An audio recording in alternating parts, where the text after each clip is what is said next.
What's going on, guys? This is Aeroscience TV. Tonight, my good buddy Cole came over, joined me while I was building up some more arrows, and we kind of got on the subject of our bow sights. So I decided, well, this is a pretty good conversation to have in front of a camera, and we'll kind of just go through what we're using and why, and our opinions on the different bows and their sights and everything like that. And we'll just talk archery for a little while. So, as you all know, I shoot a single pin sight. And I'll kind of go about it as I shoot a single pin mainly to, I feel it improves my accuracy downrange. And it helps with my eyes because my eyes are so bad that my pins actually blur together at distance. But Cole here, he has a little bit other opinion on the sight, so we're going to talk about that. First off, what are you using? I'm using a gold tip 5-pin sight. A gold tip or not black gold gold? tip, Black gold 5-pin. Yeah, black gold is what I'm using, 5-pin. And now, see, like for him, the single pin works fine. Because in a lot of the sight and anything to do with archery is per shooter, in your opinion on it. Now, see, where me, I hunt big game, he hunts big game. Here's my biggest reason to using a 5-pin compared to a single pin. Is when I'm hunting and I've got an elk in at 20 yards, anything could happen. In 5 to 10 steps, he could be another 10 yards away, and that could happen in seconds. Not, minutes, where you got time to adjust that sight on a single pin. When it happens in seconds, I want to be able to just raise up a pin because I've already ranged my points out here. So when he moves out to 30 or 40 or even 50, which I don't really shoot 50. I practice at 50, but I won't ever hunt at 50. But that's kind of beside the point right now. I want to be able to instantaneously move that bow.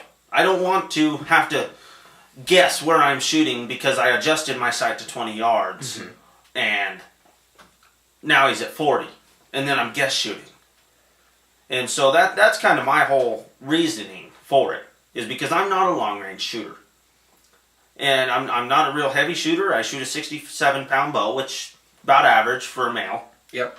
For most men that hunt with a bow, about 67 pounds. Yeah, and arrows probably right around 450 grains, 460 right now. Yep, currently. Okay, so you're guesstimating roughly 280, 290 feet per second. I'm actually shooting 302 feet per 302? That's pretty fast. I think I'm shooting 307 with a, God, it must be 370, 380 grain arrows when I weighed it out the other day. But yeah, that's a valid point, and it's definitely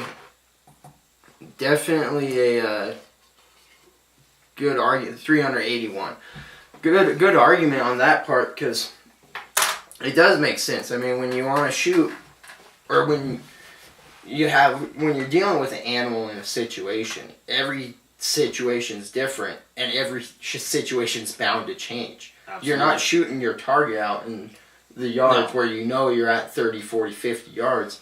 No. You're shooting it at a live animal that, one, its senses are amazing. Yes, they have an incredible sense to them.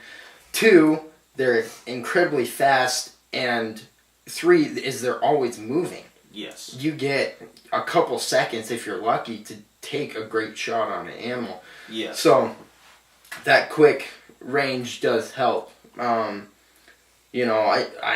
used 5 pins before in the years, and that's all I used until this last year. And yes, when you range the animal 30 yards and you get ready to draw back, well, it takes 3-4 more steps. You range it again, you're already at 35 almost. Yes, exactly. Especially on a larger gamed animal, elk and moose, their steps are almost a yard to 2 yards apiece. Yeah, exactly. So the 5-pin is definitely a good choice. Like I was saying earlier, my only problem is those pins start getting cluttered to me. Yeah. Especially when you do have a high-speed bow, your increments between your pins your pins are so close, yeah. and that's the way mine are. And I completely understand what you're talking about, which is why I specifically, I mean, besides the fact of not believing in any kind of long-range hunting. Yeah. You know, I mean, even with rifles. I hunt with an open sight lever action rifle because I want to be in their backyard when I shoot them. Yeah. I want to be close. That's what gets me, is the hunt. I don't ever want to shoot 1,000 yards. I mean, I have a scoped rifle. I've got a 7 mag that I can punch them out 500-600 yards, but never in a million years will I ever dream of doing that on an animal.